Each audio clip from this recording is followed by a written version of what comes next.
Okay, started the recording now. Thank you for joining me on Zoom today. So just a few administrative things before we move forward. Today, actually, I'm going to be covering basic housing analysis, or rather mortgage analysis. This is what we did in the last lab. And I'm going to take you through some basic Excel functions, which I think are important for you to know. One of the benefits of this will be I'll be able to record this. So I'll share this with this lab and all the previous lab as well, because I think some students had a lot of questions about the Excel sheet we were creating and how the functions were written. Some of it may seem a little bit foreign to you, but in any case, you can go back and review the Zoom lecture and look at the functions that I have used in Excel to recreate the Excel sheets for yourself. I think it'll be a very useful skill for you to have as you go forward in your career here at Cal Poly Pomona. Before I do that, some notes about the lab. Some of you came last week. I thank you for that, and you presented. Yeah, that was excellent. Some of you didn't. And so what I did with the previous Tuesday lab was I told them that we will combine, for those of you who have not presented lab 2, okay, so please pay attention to this. You will combine lab 2 and 3. Okay, lab 2 and 3 next week. And I will send an email to the whole class for this, but I'm just telling you right now, lab 2 and 3 will be combined into one presentation next week. Okay, your lab 3 is due next week as well. So if you have not presented lab 2, you will combine it with lab 3. So normally, I want a 7-minute, 8-minute presentation. You can go maybe 3-4 minutes extra. So don't double the time. It's just take a little bit of extra time and combine the 2 labs into one. Okay, any questions on that?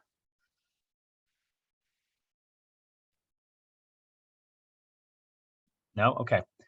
So what I wanted to talk about today was in the lecture portion, we covered zoning, and we also have to now move into housing, which is the topics for this week and the next week. And so I didn't get a chance to cover it in lecture, so I thought I would discuss at least the home ownership and the mortgage piece of it today, and using Excel.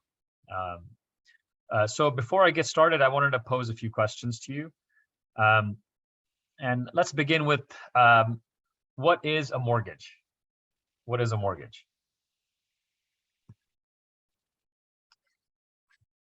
A loan, right? Okay, exactly. Perfect. The mortgage is a loan.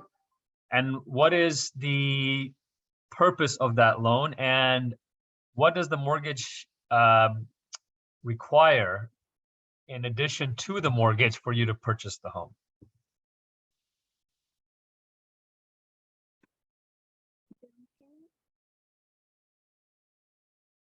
So you're trying to buy a home. Jessica said, mortgage is used to buy a home, right? So when you buy a home, you need a mortgage, but what else do you need? Okay, so here we go. Homeowners insurance? Yeah, there you go. So John is saying down payment. Excellent. That's correct. So you need a down payment, right? Down payment plus mortgage equals the price of the house, right? That's the first thing we should understand. Down payment plus mortgage equals price of the house. Okay, and then John is saying it gets amortized over 15 to 30-year terms. Raquel is saying PMI if less than 20% down. Excellent. We'll actually build an amortization table today in Excel. Raquel, what's PMI? Can you tell us? I might be wrong, but I think it's like personal mortgage insurance or something like that. Yes, exactly. It is mortgage insurance. Do you know why we need it, Raquel?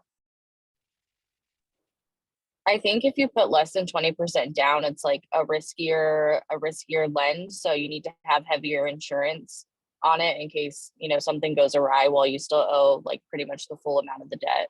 Exactly. Okay. And for the rest of you who are, it's hard to tell with the black screens, but if you're not engaged, I guarantee you, this is one of the lectures you do want to be engaged in.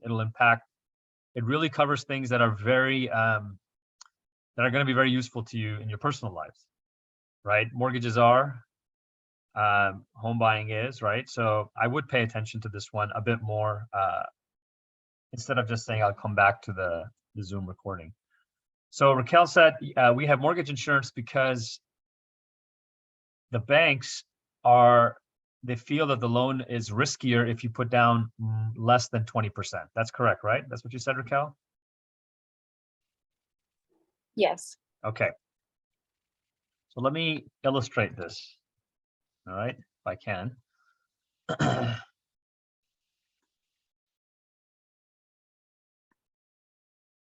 Share my screen with you. You guys can see my screen here, Paint, right? Yes. All right. So you have a house, right?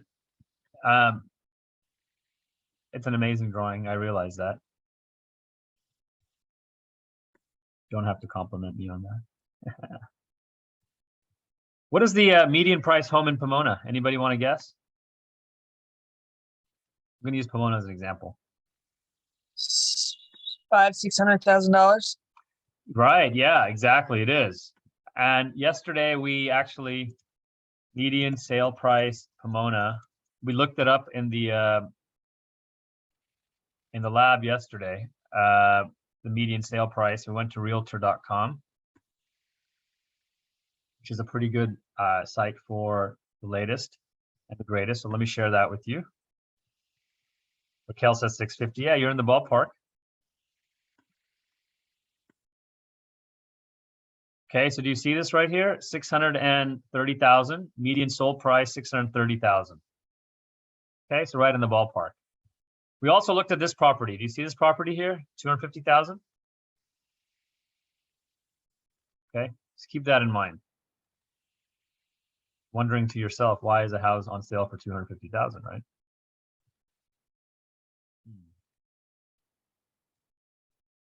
All right, so let me share the screen again.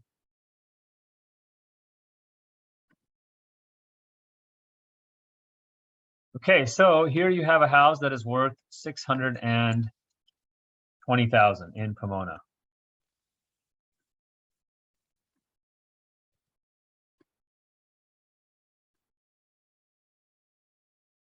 When you go to buy a house like this, unless you have 620,000 in cash yourself, which most people don't, you have to get a loan.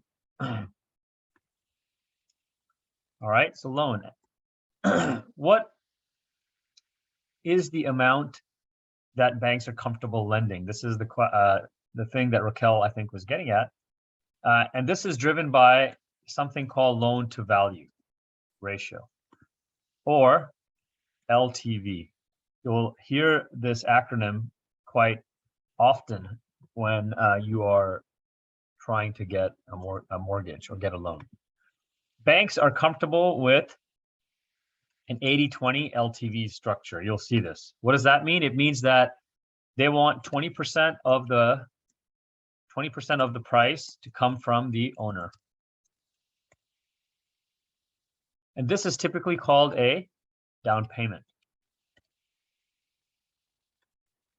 And they are willing to go up to 80% of the price as a loan from the bank. So given this 80% loan, 20% down payment, we call this an 80-20 LTV structure, loan to value, right? Loan to value. So the loan is 80% of the value of the house, 620,000. So if we look at the house kind of like this, and let's say, put a line right here, I'm going to use red. Red is usually the color for debt. Okay, and green we're going to use as the color for what you put in, your down payment. So in this case, for a $620,000 house, all right, $620,000 house, you're going to put in, what's 20% of 620,000? It's 124,000, right? Is that correct? Somebody do the math for me? Yes, no? I'll do it myself.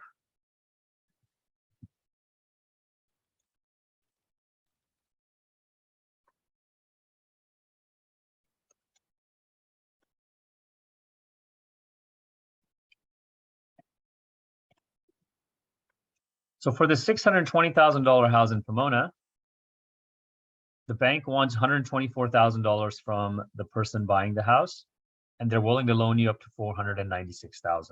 Now, most people don't have $124,000 lying around. This is where the PMI comes in. PMI, which is mortgage insurance. In some cases, this is more true if you're a first-time home buyer, you can get something like a 3% FHA loan, which means that you only have to put down 3% as a down payment. So 3% of 620,000 would be 0.03 times 620 would be 18,600. Okay, 18,600. So how much is left now to go to 20%? So what is 20% minus 3%? Because you're putting down 3%, but the bank wants to be a 80-20 loan to V. That's 17%, which is 0.17 times 620,000, 105,000. 17% times 620,000 equals 105,400. This also comes from another loan. This is another loan. But this has insurance, mortgage insurance on it. So it's another little payment that you have to make in addition to your mortgage payment. Why? Because this is risky. The bank feels that because you're only putting 3% down as a first-time loan, they have to insure the other 17%, which is 105,400. And then 80% comes from a conventional or standard loan at today's 30-year or 15-year interest rate. Right? So looking at this structure again, 3%, which is 18,600. This comes from the buyer. 17% comes as a loan from either the bank or another entity, but this is insured through PMI.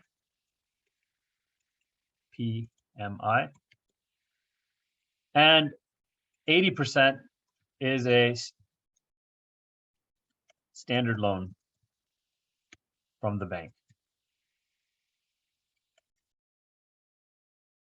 This is the structure of a typical, let's say a 3% down deal.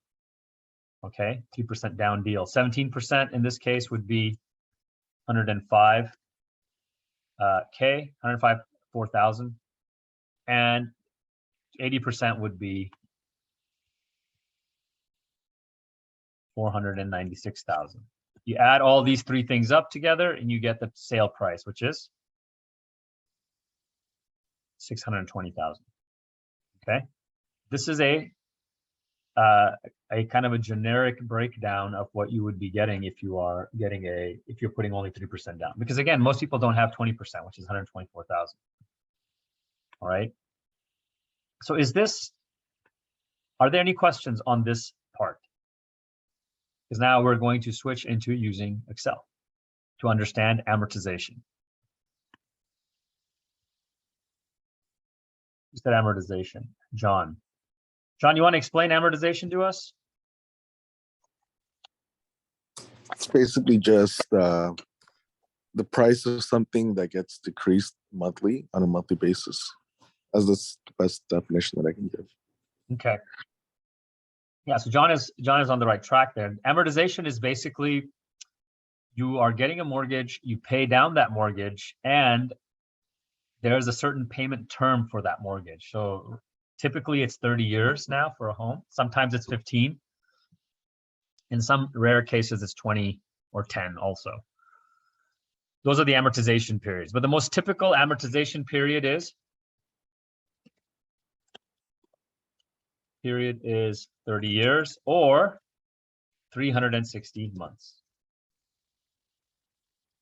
And during the amortization period, you pay a monthly mortgage amount, which never changes. However, this is composed of principal plus interest. In other words, let's say you pay $2,000 a month for your mortgage. Some part of that 2,000, let's say 400, will be interest to the bank. Oh, sorry, in the beginning, principal will be principal to the bank. And 1,600 will be interest to the bank. Right? So let's say you pay 2,000 a month, 400 would go towards your loan. So every month your loan would get less by 400 and so on. But 1,600 is the interest you're paying to the bank for the privilege of getting that loan. All right.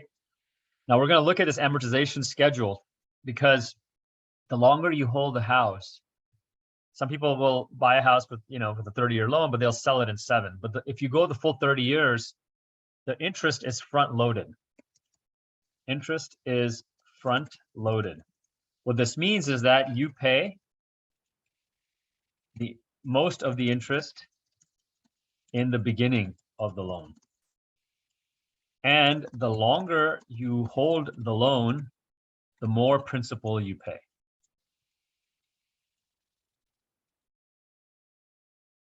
All right, so I think it'll be helpful to look at this actually using an Excel sheet. So let's do that.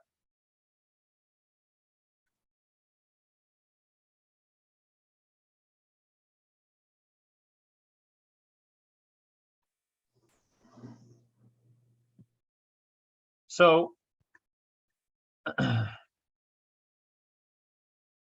you guys see the Excel sheet in front of you right here? It has a bunch of numbers and a chart.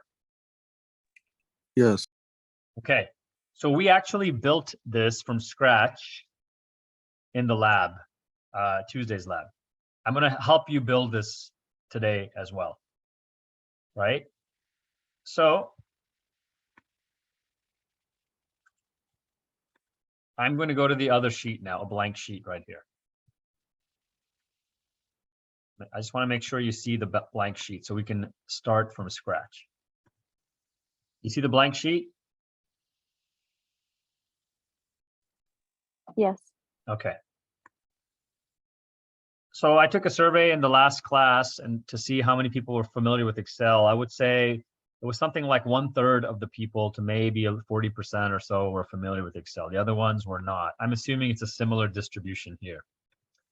Right, so Excel is a spreadsheet. It's very powerful. It can be used to do a lot of analysis, financial analysis, store data. It has a lot of built-in functions. Okay, what are these built-in functions? Let me just give you a quick tutorial. If you wanted to add up numbers in Excel, let's say you wanted to add up random numbers. So I'm just going to generate random numbers. Okay, right here. So the first thing to know about Excel is that the top part right here, A, B, C, D, these denote columns. So G is the column that runs all the way this way. And then on the side here, you have 1, 2, 3, 4. This is the row. So it's based on columns and rows. So if we say H1, basically it's H, which is right here, and then 1, the intersection of H and 1, that would be this cell. If we say H23, it would be H column, 23 row, right here. Right? So this is the basic structure of Excel. It uses rows and columns. You see how 23 is highlighted here? And H is highlighted here. This is H23. This is the cell located at H23. Now I have these numbers right here. How would I add them? Any idea? Is there a function I could type?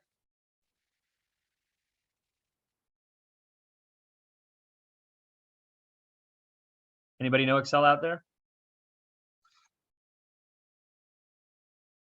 No?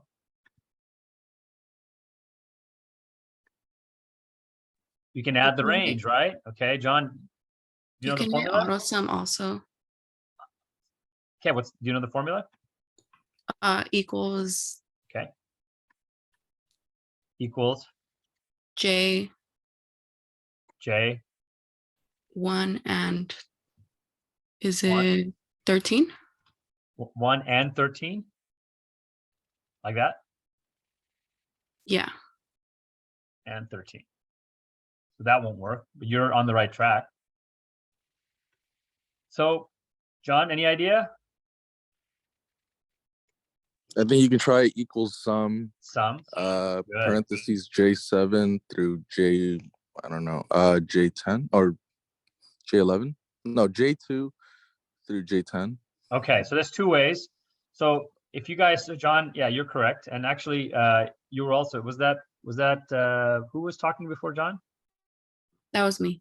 Or was it, yeah, so you guys, you're on the right track. John had the correct, I was hoping for this, somebody would remember this function. Sum is the function. Equals sum. So J2, you see how it goes to J2, right? Now there's two ways to do this.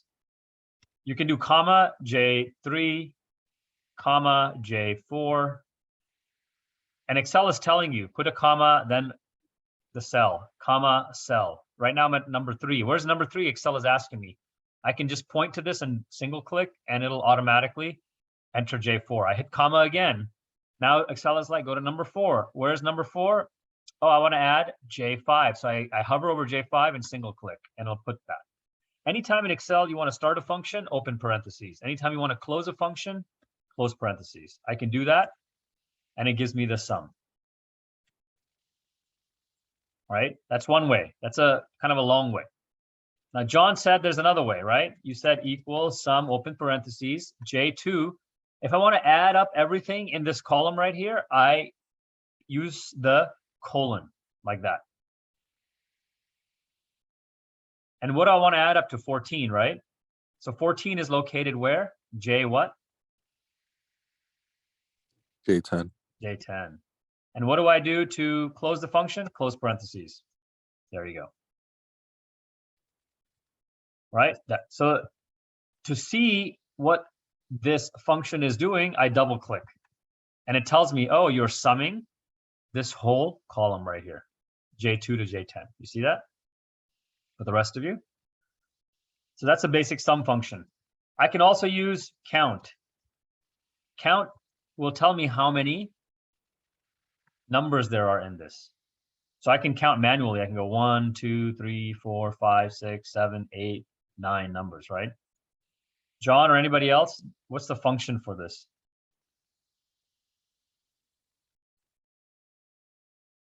Any idea? Is it equals count? It is.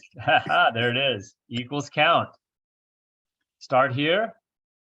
And now if I want to count a column, I just click on where I want to start, like I just did. Shift down arrow.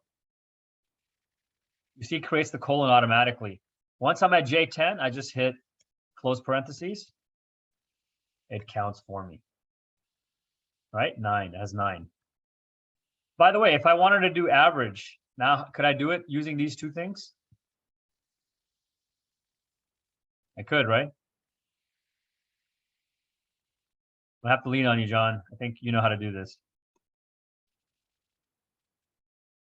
Sorry, it's been a while. It's okay. Average is just the sum of the numbers, J13, divided by the count of the numbers, right? You add up all the numbers, divide by how many numbers there are, which is basically sum divided by count, isn't it? At this point, you guys would say, yes, it is, Professor Taiwari. Come on, guys. I'm not giving you anything super complicated here, right? Okay. Whoops, give me 1 second here.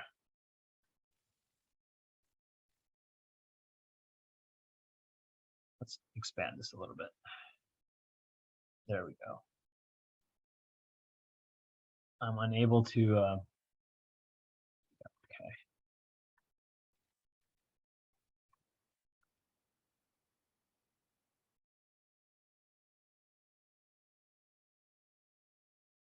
I can also use an Excel function to calculate the average. Equals average, average, open parentheses, start at J2, go all the way down to J10, close parentheses, and look at the number that I get. It's the exact same number. Okay, I did this the hard way, manually. I summed first, counted next, divided sum by count, got the average, or I just use the Excel function average and it does the same thing. I can also do standard deviation. STDEV, open parentheses. This is the standard deviation right here. This may not be important to you right now. When you take 332, it'll become very important to you. Now, the beauty of this is, look, this is driven by this really large number, right?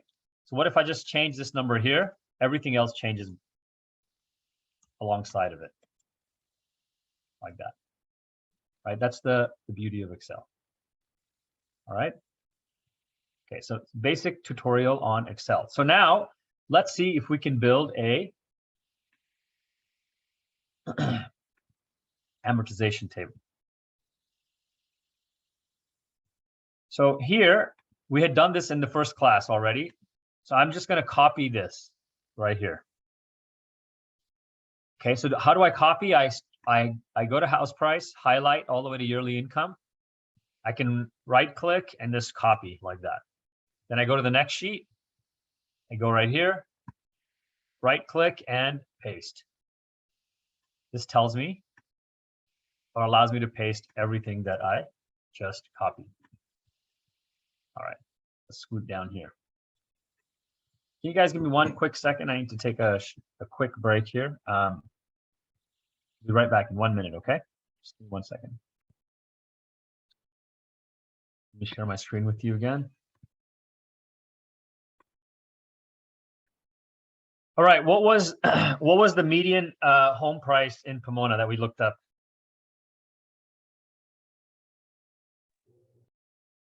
Guys, 620,000. Say it again, John. 620,000. Okay, thank you, John. I'm going to start calling on folks. I do appreciate the folks who've been talking, especially John. I appreciate that a lot. But I'm going to start calling on the rest of you because it would be helpful to interact. It just lets me know that you're paying attention. This is kind of an important lecture. Okay, Javier, how much should we put down? What percentage?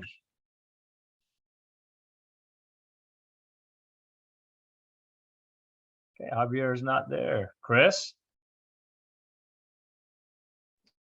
20%. 20%, right? So if I want to put down 20%, I would just put in 0.2 right here. Excellent. How would I multiply two things in Excel? I would basically go 0.2 times 0.2 right there. This will tell me how much I need to put down automatically. This is 124,000. Excellent.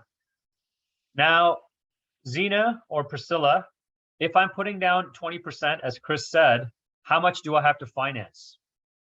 What percentage?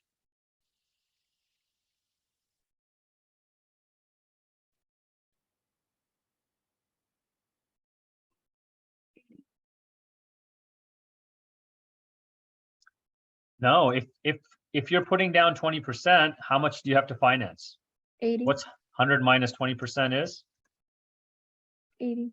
80%. Thank you. So finance amount is 80%. However, the beauty of Excel is I want to be able to use this cell to predict this cell, right? So the way I do that is I go equals, open parentheses, 1 minus this cell. Why? Because if this cell was 10%, then this amount would be 90%.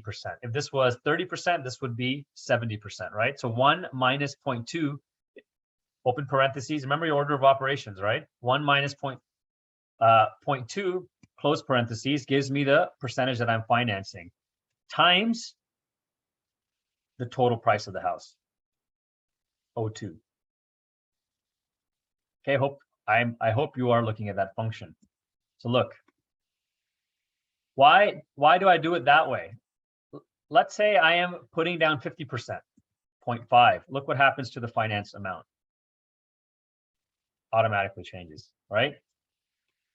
The amount down becomes 310. The finance amount becomes 310. What if I'm putting down 3%, 0.03? The amount down is 18,000. The finance amount is 601, right? Why? Because in this case, I put 1 minus this amount will give me the amount that is being loaned out to me. All right. What is today's interest rate for mortgages? Anybody have an idea? We looked this up in the last class, but I'm wondering if you guys know.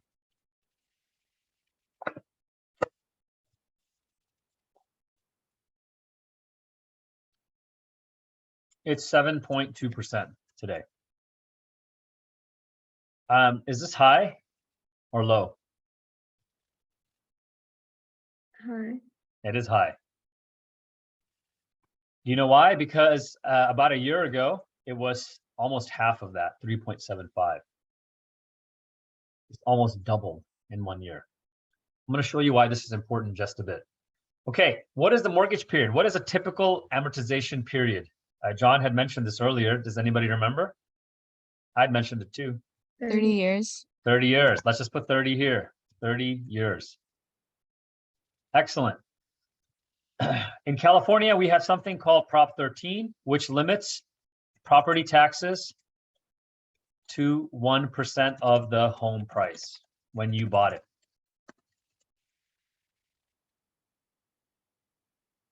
Okay, 1%. However, cities will often tack on like fees, emergency fees, this fee, that fee, sewage fees. So it ends up becoming something like 1.2, 1.15%. So that's the figure I like to use. 0.0115. That's the annual tax rate. This is so if your house is worth 620,000, you'll pay 1 1/1500% of that price. HOA. HOA stands for Homeowners Homeowner Association dues. If you're buying a condo, you're going to have, or if you live in one of those new communities with, with new homes, you're going to have an HOA, because the HOA is used to pay for the common roof on condos, repairs, common repairs, and landscape. If you have a community pool, tennis courts, basketball court, to pay for the upkeep of that. HOA varies anywhere from usually $100 to, for really high-end condos, you're talking $1,000 plus per month. Right? So in this case, we're going to assume no HOA. How much insurance? There's something called hazard insurance, which is mandatory by law. You have to have this hazard insurance. And usually for every 200,000 to 300,000 in home value, it's something like it's around $100. So let's say that for every 300,000 in value, we pay $100. How do we calculate that? Equals, open parentheses, 620,000 divided by how many 300,000s are in there? So I just put 620, 02 divided by 300, 1, 2, 3. This tells me how many 300,000s are in this amount. And I said $100 for every 300,000, $100 for every 300,000 in value. So times 100. This gives me, this is actually the monthly amount. If I multiply it by 12, it gives me the annual amount, annual insurance. So $2,480 is the annual insurance that I pay, okay, for hazard insurance. Okay, what is the monthly mortgage? Now, this is where Excel is really useful. It actually will calculate the monthly mortgage for you.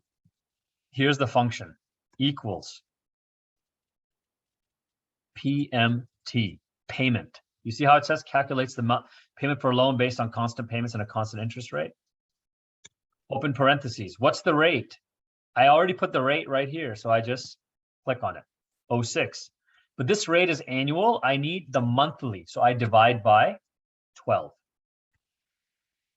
How many monthly periods in 30 years? Anybody? How many months do I have in 30 years?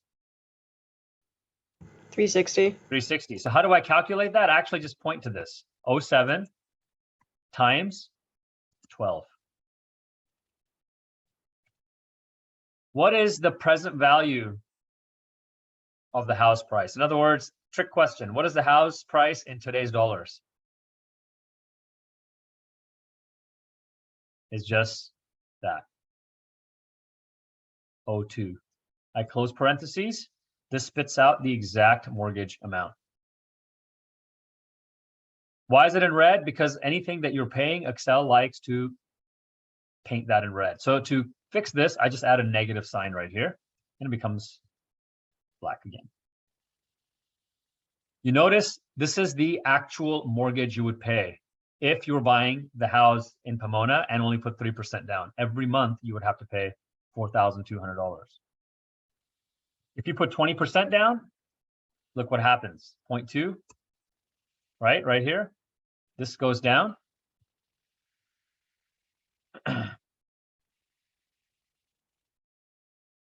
Oh, whoops, I made a mistake here. Hold on a second.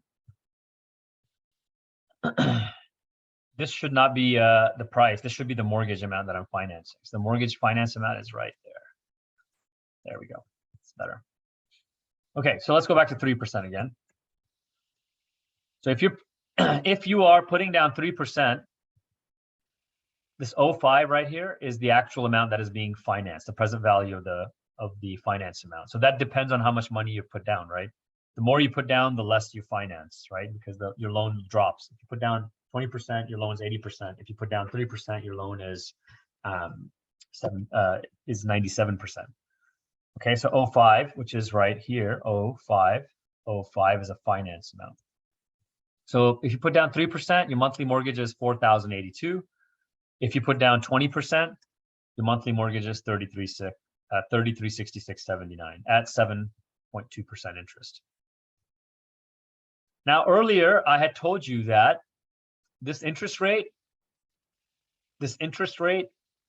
1 year ago was 3.75%. So today it's 7.2%. 1 year ago, it was around 3.75% for a 30-year fixed. Anybody want to guess how much this number is going to drop to when I change this to 3? What do you think it's going to drop to? Just have to guess.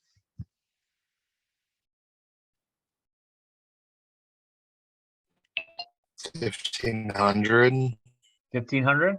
$1,000? Ashley's, yeah, very good, Ashley. Look. Isn't that crazy? The same house, same down payment, except because the interest rate is cheaper 30 year ago, $2,300 a year ago for their loan. Today, $3,366. $1,100 more today for the same house. Nuts, right? You guys can see why every headline now, if you Google this, you can see the real estate market is basically stalled right now because of this right there. What are the taxes that I pay monthly? Equals. This is the annual tax rate, right? 08 times, it's on the total price of the house, times 02. But this is annual. I want monthly, so you divide by 12. This is what I pay in taxes now for this house. What is the monthly insurance? Equals, I simply take the annual insurance and I divide by 12. Monthly insurance. What's your total house payment? Total house payment is monthly mortgage plus monthly taxes, 013, plus HOA. I don't have any HOA, so it's 0, plus monthly insurance. This is my total house payment today. Remember, HUD says what percentage of your gross income. I've mentioned this a few times. Let's see if you guys remember. Gross income should you pay to housing? What's the max? Isn't it like 25%? Good, very close. We go with 30%. So forget taxes and insurance for right now. If we just use monthly mortgage, what is, if I'm paying $3,300 a month in mortgage, what is the minimum income I need, assuming I'm paying maximum 30%? How would I figure that out?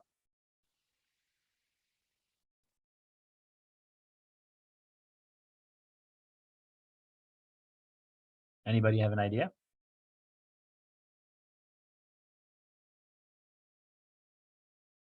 This is basic algebra, okay? Gross income times 30% equals 3,366.79. That's the formula, right? Because I need some gross income. 30% of that should not be more than 3,366. So this is the formula. So gross income equals 3,366.79 divided by 30%. That makes sense? So I go here, equals 3,369 divided by 30%, which is 0.3.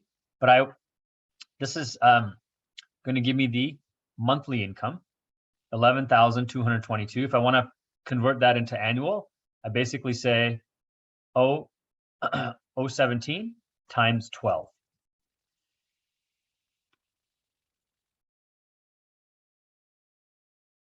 So this is what this is showing you right now. To buy the house that we just saw on realtor.com, the median sale price, if you have $124,000 in your bank account, you can buy this house comfortably if you're making about $130,000 a year. Does that figure make any sense to any of you? Do you understand why the housing market is where it is?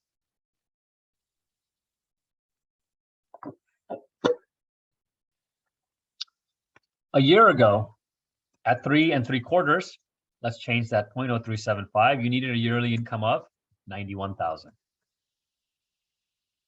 Assuming you had 124,000 down.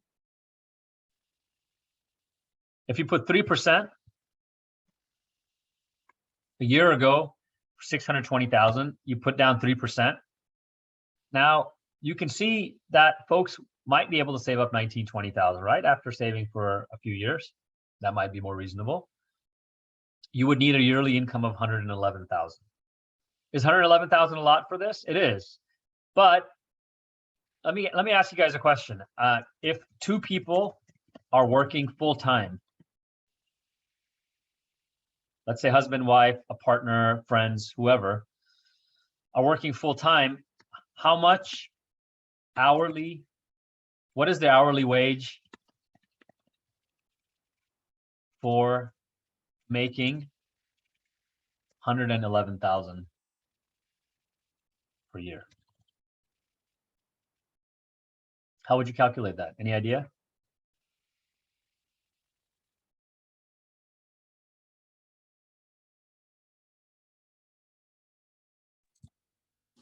I guess you could divide 111,000 by 80. So Let's that say, would give you, okay. Go ahead, John. You divide 111,000 by what? because I think 80 hours is for two people. That's 40 hours in a Okay. single work week, right? And then Right, there's exactly. Okay, divided by 80, then what else?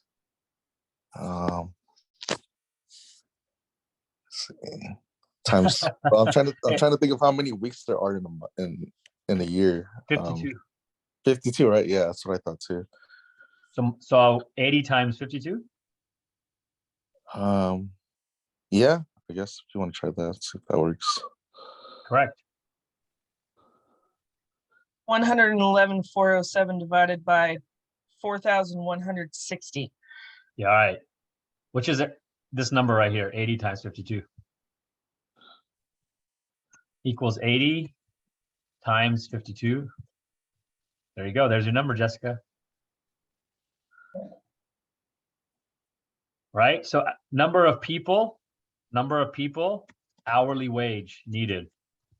Look, this is the beauty of Excel. We can just write a function, equals yearly income, right? Yearly income divided by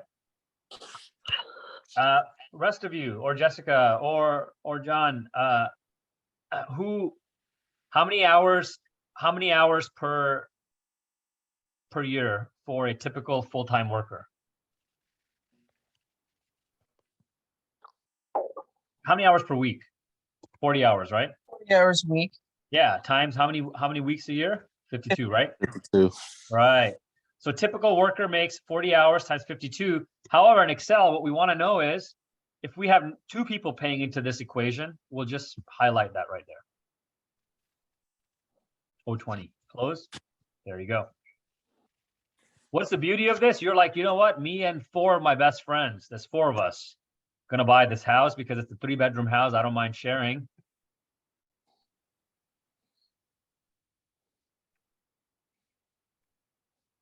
You see what I'm doing here? Today's interest rate. If you have 2 partners buying it, you need to make 40 bucks an hour. If you have 3 people buying it, you need to make $26 an hour. Right? 4 people buying it, $19 an hour. So you can see that even though these figures are somewhat crazy, if you start to break up the house by 3 or 4 people, it becomes more reasonable, right? One thing to look at. Okay. Let me show you what the amortization table looks like now. By the way, any questions on this so far?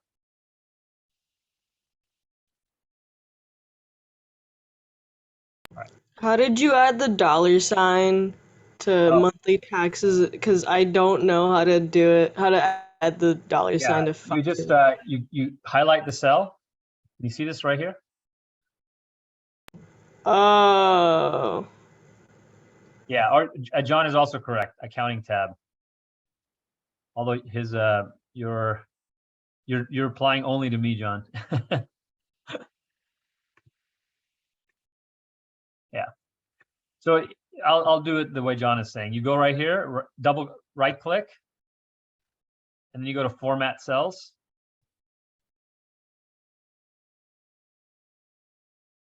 And you go to number, and then you go to accounting right there, or currency.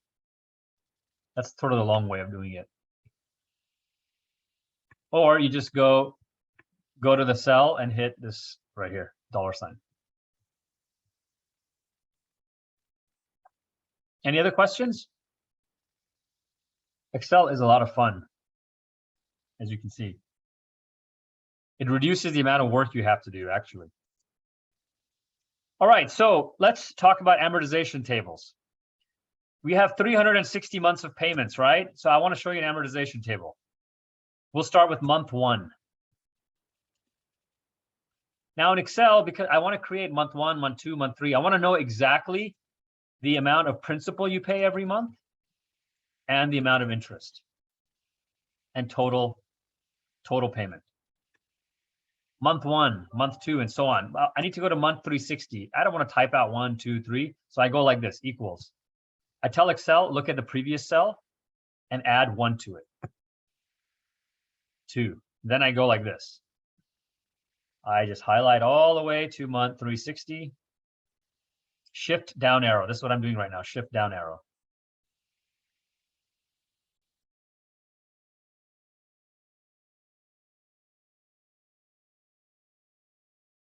Almost there. Do, do, do, Yeah. do, do, do. Boom.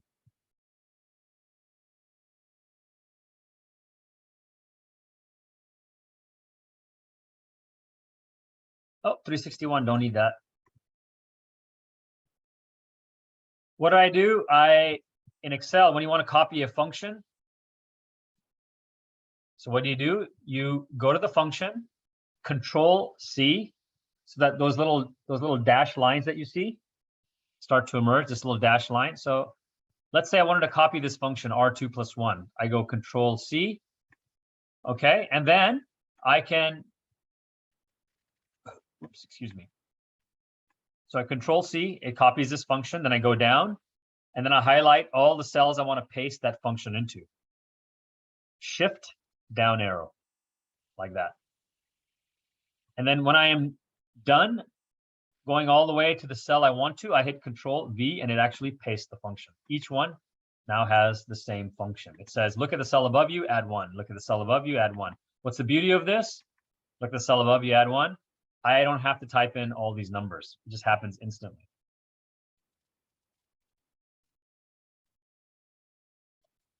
How much principal do I pay the first month? Equals negative P MT. The formula for mortgage was PMT. The formula for principal paid is PPMT. Open parentheses. What is the rate? Right here. Now I have to add a dollar sign here. The reason I add a dollar sign is because when I copy this function all the way down, if I don't add the dollar sign, this cell, instead of looking at 06, will look at 07. This cell, instead of looking at 06, will look at 08 because it's relational. So I have to add the dollar sign to tell Excel, always look at this cell right here when I'm copying this. Divide the rate by 12. How many periods? I look at 30 years. Again, add a dollar sign because I want to hold this constant. Times 12, that's 360 months. Actually, I'm sorry.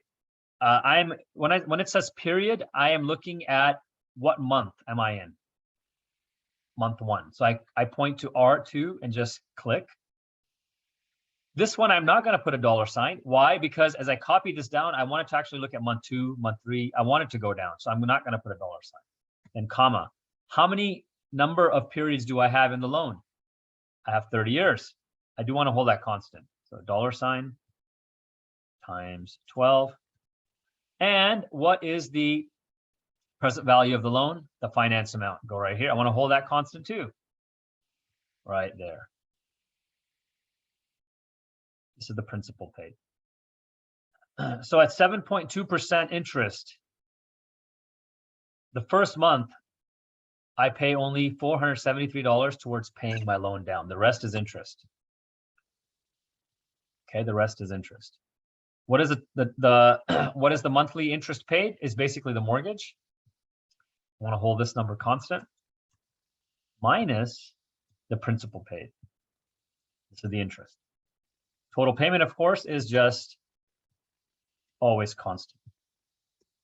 We're at 40082. Now I can highlight all three, shift right arrow, highlight all three, Control C, and then I go down again.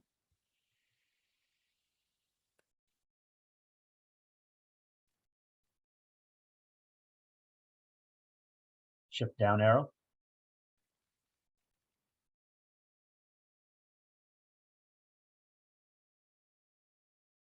And Control V. Look what happens. This is the amortization table.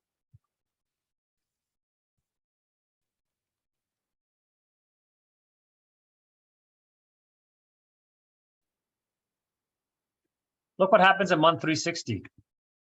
If I go to month, if I copy this, Control C, copy it down. Look what happens here. It goes into, it creates an error function, number. The reason being is because at month 360, the last month of payment, everything is actually paid off. How do I know that? How do I know that? This is the principal payment right here. Let's add it all up.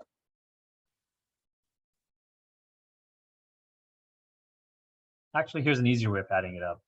We know this is cell R361. So we go up here and we basically say equal sum, what John told us in the beginning, starting at S2 all the way to S361. Look at that. I'm adding up all of these columns, right? Principal paid. $601,400, right? There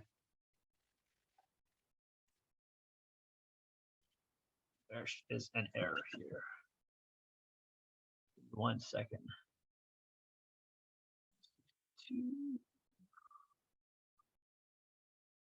Okay, no, that's correct. So you look at this figure and compare it to this figure right here. This is the loan amount, 601,400. Look at this amount, which is adding up all of the principal amounts right here on this column. What you see is basically, this is principal paid. How much interest have I paid to the bank? Equals sum T2 to T361. Interest paid. You guys see this?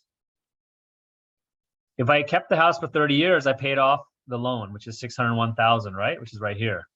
But for the privilege of having the loan, I paid $868,000 to the bank in interest, which is all this right here. Now look at the difference here. So total paid would be equal sum this total amount paid. What if I was using the interest rate from 1 year ago, 0.0375? Interest drops to 401,000. If I use today's interest rate, the interest goes up to 868,000. There's a $470,000 difference in the total payment because of the high interest rate. The principal doesn't change, right? You notice that? Because you're paying the basic loan amount. It's the interest paid that changes, right? With a lower interest rate, you're paying much more principal in month one. So what do you notice about this, basically? You notice that the bank takes a lot of interest up front. But as you stay in the house longer and longer, interest reduces and the principal goes up, even though the total payment remains the same. This is what's called an amortizing mortgage.